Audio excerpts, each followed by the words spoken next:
જય કિસાન મિત્રો, હું છું ગોપાલ ઇટાલિયા। આજે તારીખ 14મી ઓક્ટોબર 2025 નો દિવસ। છેલ્લા અનેક દિવસોથી બોટાદની યાર્ડમાં કડદા બાબતનો એક આખો સંઘર્ષ ચાલી રહ્યો છે।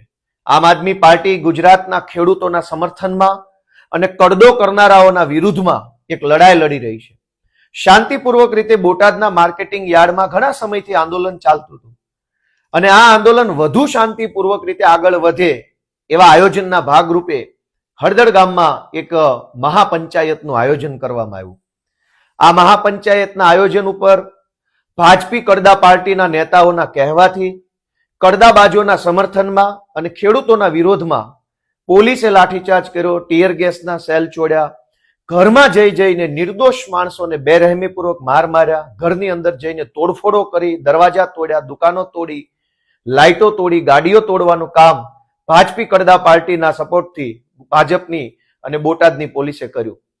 દોસ્તો, આજે સવારે મેં ગુજરાતના મંત્રી ઋષિકેશભાઈનું નિવેદન સાંભળ્યું। એમણે એમ કીધું કે આ ષડયંત્ર છે, આ એક કાવતરું છે, ગુજરાતના લોકોને ચેતવવામાં આવે છે કે આમાં ફસાતા નહીં। મંત્રીશ્રીએ એવું પણ કીધું કે આ જે સભા થઈ એમાં સ્થાનિક કોઈ માણસ નહોતો। મારું ભાજપી કડદા પાર્ટીના માનની મંત્રીશ્રીને પૂછવાનું છે કે જો કોઈ સ્થાનિક માણસ ત્યાં સભામાં ન હતું તો તમારી ભાજપી કડદા પાર્ટીની પોલીસે ઘરમાં જઈને નિર્દોષ માણસોને બેરહેમીપૂર્વક શા માટે માર્યા?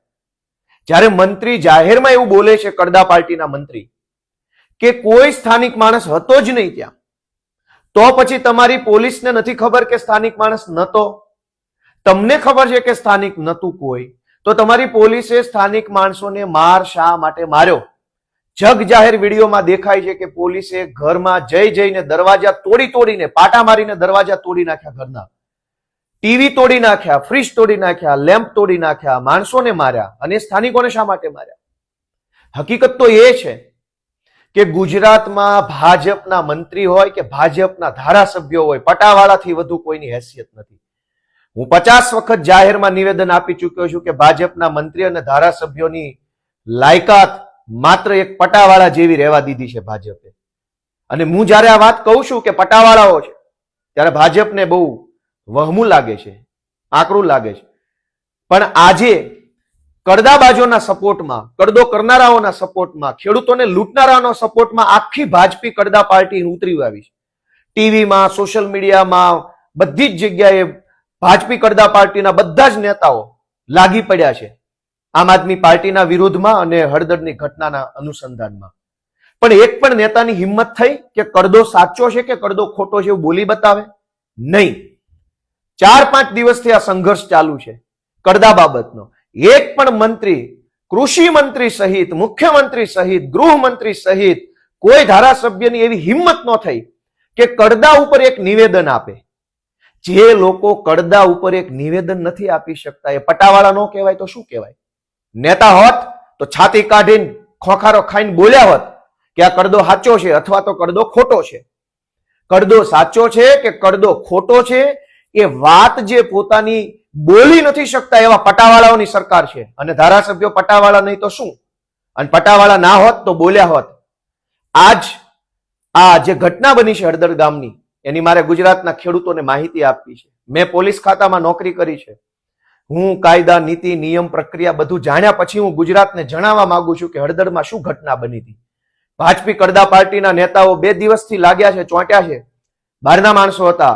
અને વધુ તો જુઓ, મજાનો વિષય જુઓ, દુર્ભાગ્યનો વિષય જુઓ કે એ ગામના સરપંચના પતિ એવું કહે છે કે અમારા ગામની મંજૂરી નહોતી લીધી, અમારા ગામમાં કોઈને ખબર નહોતી। પહેલી વાત તો ભાજપી કડદા પાર્ટીના નેતાઓને એ પૂછવી છે કે તમારી ભાજપી કડદા પાર્ટીની સરકારના રાજમાં એક સરપંચ મહિલા છે, એ ટીવી સામે આવીને બોલી નથી શકતી। મહિલાઓની આ પરિસ્થિતિ છે, એના હસબન્ડને, એના પતિને 4 દિવસથી ટીવીમાં બતાવો છે, તો પણ કડદા પાર્ટીના મંત્રીની એટલી હેસિયત નથી, કેમ કે પટાવાળા છે બધા ધારાસભ્ય, મંત્રી પટાવાળા જેવા છે। એની ઓકાત નથી કે એવું બોલે કે ભાઈ બેનને ટીવી પર લાવો ને બેન પાસે નિવેદન અપાવો। આટલું તો તમારી રાજમાં મહિલાઓનું સન્માન છે, આટલી તો મહિલાઓની ઇજ્જત તમે કરો છો। અને તમે એક મહિલાને હાથો બનાવી એના પુરુષ પાસે નિવેદનો અપાવડાવો છો કે ગામની મંજૂરી નહોતી. કયા કાયદામાં, કયા શાસ્ત્રમાં, કયા વેદો પુરાણોમાં લખ્યું છે ભાઈ કે ગામના સરપંચની મંજૂરી લેવી? અને સરપંચ કોણ છે એ તો પેલા ગામને ખબર, સરપંચના પતિ આવીને બોલે છે. દોસ્તો, જે ગામમાં આ સભા થઈ, આ સભામાં ધારો કે આ સભા મંજૂરી વગરની હતી, દાખલા તરીકે પોલીસમાં અમે નોકરી કરી છે, અમને ખબર છે કે મંજૂરી વગરની સભા હોય તો સામાન્ય રીતે પોલીસે એવું કરવાનું હોય કે સભામાં જો ખૂબ વધુ માણસો આવી ચૂક્યા હોય, હાજર થઈ ચૂક્યા હોય, 5-10 હજાર લોકો ભેગા થઈ ગયા હોય તો પછી સભા થઈ જવા દેવી પડે. સભામાં ભાષણ હોય, માન સન્માન જે કાંઈ હોય એ થઈ જવા દેવું પડે. સભા પૂરી થઈ જાય, આપમેળે લોકો ઘરે જતા રહે, બધો માહોલ વિખાઈ જાય, ત્યાર પછી પોલીસે જે લોકો મંજૂરી વગરની સભા કરવા માટે જવાબદાર હોય એમના ઉપર પાછળથી FIR કરી શકે છે પોલીસ. પણ હળદરમાં પોલીસે શું કર્યું? માણસો આવી ગયા હતા, એ માણસો ઉપર લાઠીચાર્જ કરવાની, ખેડૂતોને માર મારવાની અને ભાજપી કડદા પાર્ટીના કડદાઓને બચાવવા માટેની પૂરી તૈયારીના ભાગરૂપે પોલીસ વાળા ત્યાં આવ્યા હતા. મંજૂરી વગરની અનેક સભાઓ મેં પાટીદાર આંદોલન દરમિયાન જોઈ છે, આમ આદમી પાર્ટી દરમિયાન જોઈ છે, એ સિવાય પણ સામાન્ય સંજોગોમાં ઘણું બધું થતું હોય છે મંજૂરી વગર. મંજૂરી વગર થતું હોય તો સામાન્ય રીતે પોલીસ ત્યાં આવે, સાવચેતીના ભાગરૂપે ધ્યાન રાખે અને સારી રીતે બધું પૂરું થાય એના ઉપર ફોકસ કરે. પણ હળદર ગામમાં પોલીસ વાળા જે આવ્યા હતા એની માથે બધા ઉપર હેલ્મેટ હતા. એનો અર્થ એ કે તૈયારીમાં આવ્યા હતા. દરેકના હાથમાં સ્મોક ગન હતી, પેલું ટીયર ગેસ છોડવા માટેની. એનો અર્થ એ કે તૈયારીમાં આવ્યા હતા. એમની પાસે સ્મોકના સેલ હતા, એમની પાસે પ્રિઝન વાન હતી, એમની પાસે બધું જ હતું.